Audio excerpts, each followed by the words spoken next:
with the Atlanta Hawks at the Miami Heat, and the Heat minus 6.5, the total at 217. This line has moved about 20 minutes or so before the show. Jimmy Butler announced out with some knee soreness. Honestly, seems kind of like a rest spot for him. Miami's up 3-1 here. It's a comfortable spot. I actually did play Miami at the 6.5 earlier today.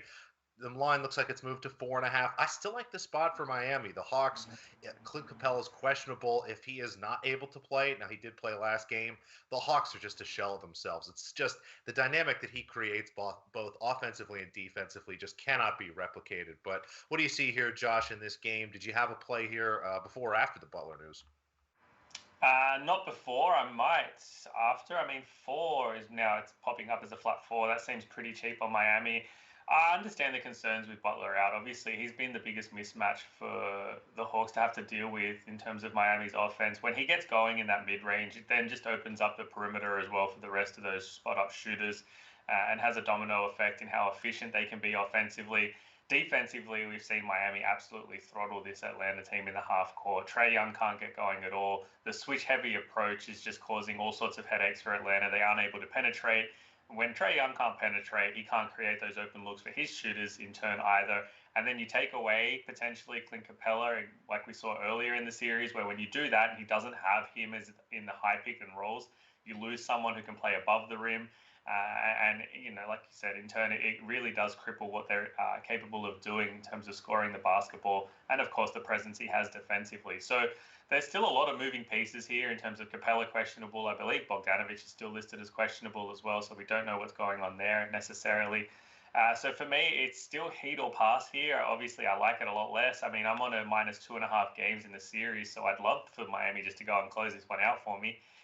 But I'm still, bullishly confident on them doing so as well, even without Butler, as strange as that sounds, and without Lowry. But the team has shown itself all season long to be able to perform to expectations, if you will, even when they do have players out. I think the system is just efficient enough that against a team like Atlanta, they'll be able to make life difficult enough. And in front of a home crowd, I think they get the job done. So if it drops to anything below a 4, that becomes too cheap on Miami, and that's probably when I jump in. Yeah, that makes sense. I mean, Jeff, do you think the Heat close this series out, or is there another trip to Magic City for some lemon pepper wings in the future? I wish I were heading there tonight or something. But listen, obviously this news, I think, look, we can tell.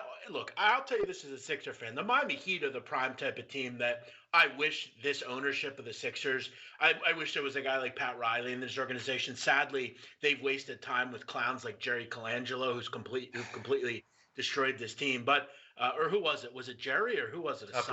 Brian Collins. Son. Yeah, right. But either way, Miami's a team that has depth. They have the guys that could come in. And you look at some of the kids in this series, Vincent, Strus.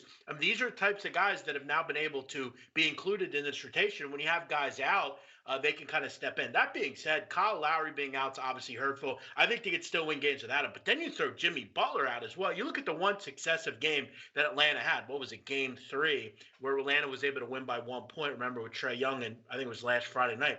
Jimmy Butler, 20 points, 10 boards, 8 assists. You take that out of the lineup, you look at how big of a factor he's been the last couple of games. Look, when fully healthy, Miami is significantly better than Atlanta. Defensively, Atlanta's been a complete mess all season, but you take Jimmy Butler and you take Kyle Lowry out, now it evens the playing field a little bit. I almost look at this and say to myself, I don't really know why this total is 215.5. I mean, for the most part, it's been around that total in all the games so far.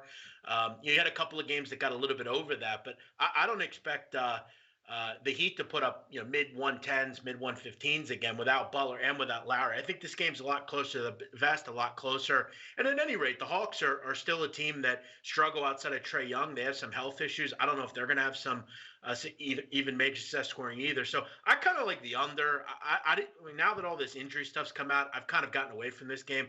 I think the Heat will probably find a way to win, but I feel like 215.5, 216 might be a little bit high. I think this is like mid, maybe 106, 103, something like that. And we've seen the pace really start to slow down in the series as well. But take a look at our official picks. I'm going to lay the points with the Heat. Jimmy Butler be damned or not.